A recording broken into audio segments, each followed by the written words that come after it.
ಬಟ್ಟೆ ಅಂಗಡಿಯ ಮೊದಲ ಮಹಡಿಯಿಂದ ಬಿದ್ದು 4 ವರ್ಷದ ಬಾಲಕಿ ಗಂಭೀರ. ಸಿಸಿಟಿವಿಯಲ್ಲಿ ಸೆರೆಯಾದ ದೃಶ್ಯ.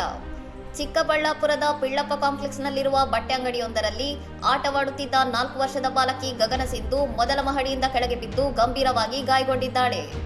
ಬಟ್ಟೆ ಖರೀದಿಯಲ್ಲಿ ಪೋಷಕರು ನಿರತರಾಗಿದ್ದಾಗ ಮಗು ರಕ್ಷಣಾತ್ಮಕ ಗ್ರಿಲ್ ಮೇಲೆ ಹತ್ತಿ ಆಟವಾಡುತ್ತಿದ್ದಾಗ ಆಕಸ್ಮಿಕವಾಗಿ ಸಮತೋಲನ ತಪ್ಪಿ ನೆಲಕ್ಕೆ ಬಿದ್ದಿದೆ.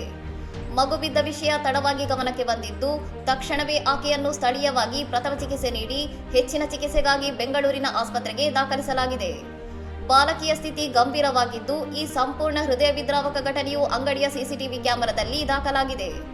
ಮಗು ಬಿದ್ದ ಕೂಡಲೇ ಆತಂಕಗೊಂಡ ಪೋಷಕರು ಮತ್ತು ಅಂಗಡಿಯವರು ತಕ್ಷಣ ನೆರವಿಗೆ ಧಾವಿಸಿದ್ದಾರೆ.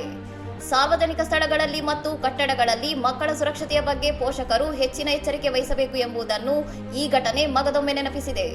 ಇನ್ನಷ್ಟು ಸುದ್ದಿಗಳಿಗಾಗಿ ನೋಡ್ತಾ ಇರಿ ಸೌರಂ ಟಿವಿ.